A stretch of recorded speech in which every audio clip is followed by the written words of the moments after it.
Welcome to the show. We are live on 96.9 The Game, streaming on the iHeartRadio app. You are in the zone.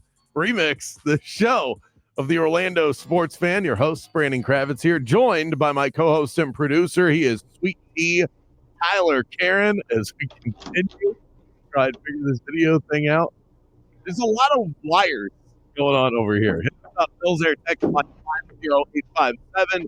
That's how you can reach us. Also on the iHeartRadio talkback, just tap that microphone icon and fire away. Orlando City soccer tickets, we have those to give away as our prize today during tea time, presented by Wonder Fan. That's coming up at 4:50 this afternoon. Back to its original slot. Magic with the beatdown last night. Good to get a win under your belt before you head into tonight. I'm a little bit concerned, but hopefully the team will surprise us against a really good and red-hot Minnesota Timberwolves team. We'll preview that all the way throughout. We also have In the Zone Game Day Magic coming up, 6 to 6:30. Bonus Orlando Magic coverage coming your way tonight. And I'm looking over to my right. I have the Players Championship up on my YouTube TV screen. Somebody just got thrown in the water. I think someone aced 17. All kinds of wild stuff happening in sports. And then the Magic have the Cavs on Sunday. So we could either be very gleeful or very depressed come Monday. We've got a pair of Magic games against really good competition. We have about 400 college basketball bets that we're going to be making between now and then. So curious to see what kind of mood we are in by the time we get to the studio on Monday. But an awesome college basketball slate today, and it feels a little Christmassy, you know? I mean, there's been green in my life the last couple of days. That's always an extra bonus when you can wake up and get some chores done, go to the gym, make some late breakfast, early lunch, and get all that done. And then at noon, you have college basketball on the TV. And then every time periodically throughout the day, when you look up at the TV, there will be college basketball on the TV until you go to bed. It's a beautiful, beautiful time of the year.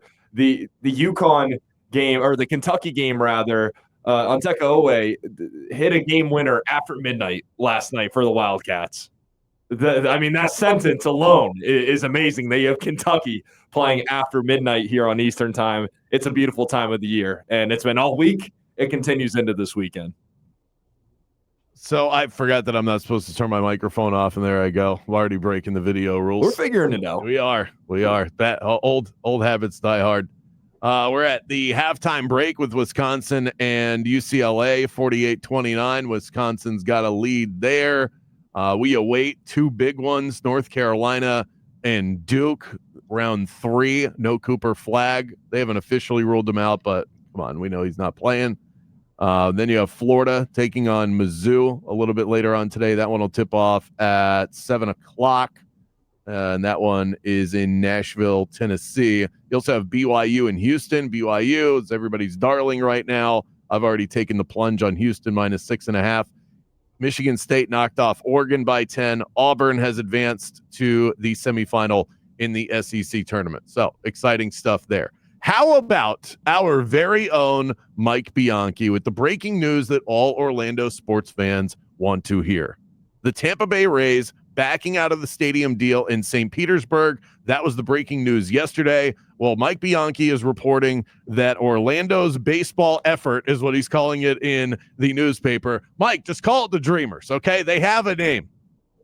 The operation of getting baseball here has a name. Stop freaking out, everybody out there. No, if Orlando gets a team, it's not going to be named the Dreamers. And even if it is, who cares? Tyler, I am of the belief. I am of the feeling.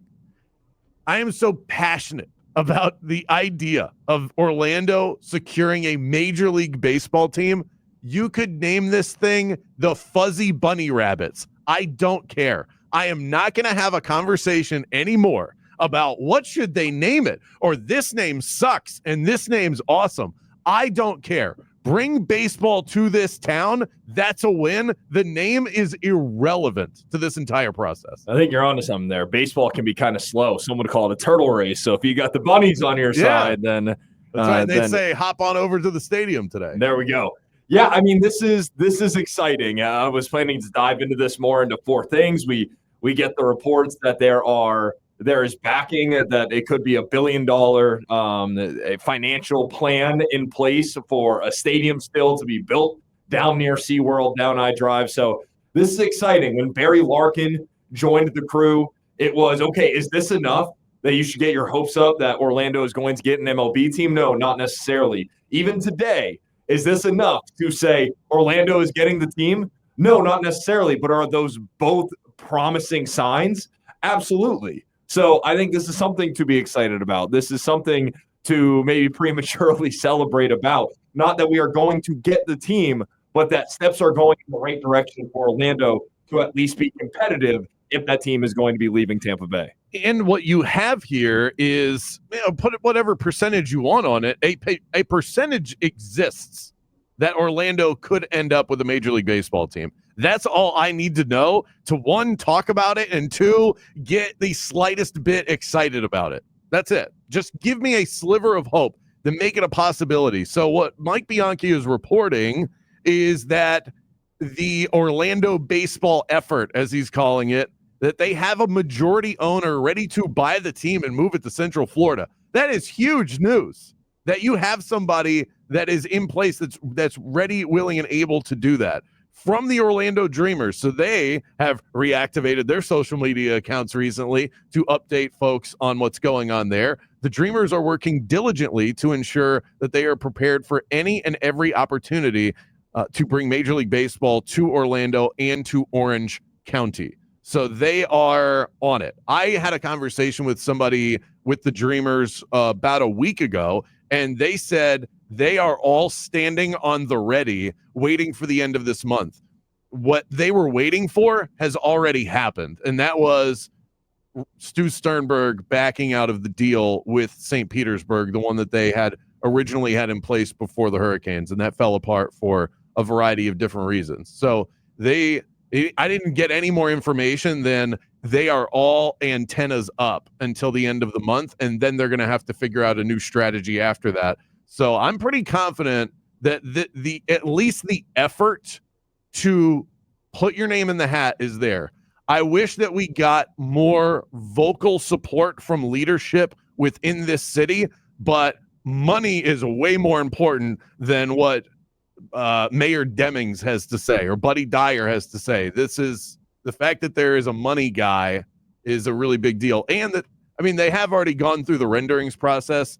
Some of that can be a whole lot of noise, but the fact that you got a money guy, that is huge when you have an owner that looks like he's going to be pushed to sell the team. That's what the Dreamers have taken steps to try to, again, put their name into the hat. This isn't just Pat Williams, rest his soul, saying, hey, yeah, let's do it.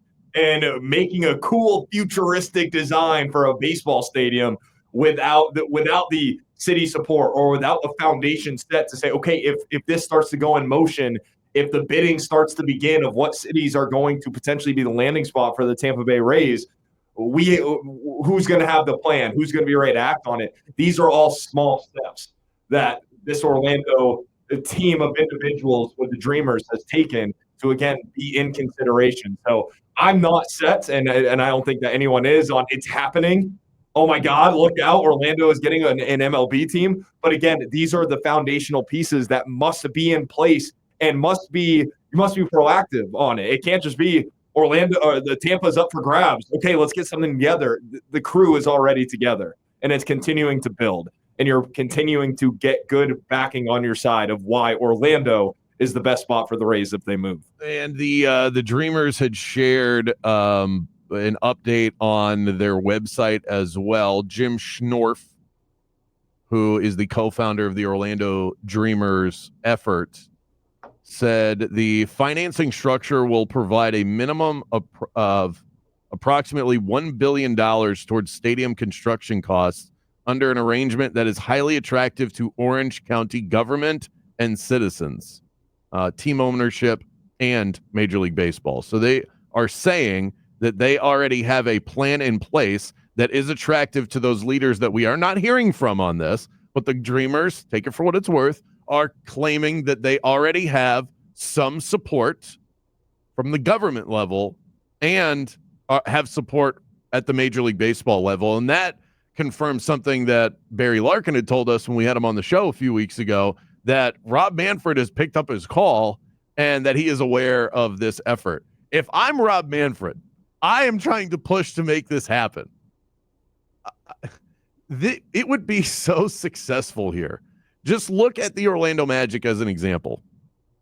Does anybody in Orlando is still considered a small market compared to the others, the more popular markets in the country? Does anybody ever even broach the topic? Maybe the Magic should move. That has never been a thought bubble once. Doesn't that say something about the sports fans in this city? When you have across I-4, you can't get your stadium a quarter full. I saw somebody share, which sort of conflicts something that I saw last week, but I might have to look more into this, that they are struggling to sell tickets at George Steinbrenner Field for the Rays. I don't know how much I believe that, but somebody shared a graphic of an upcoming game at the stadium, and there are a bunch of empty seats still.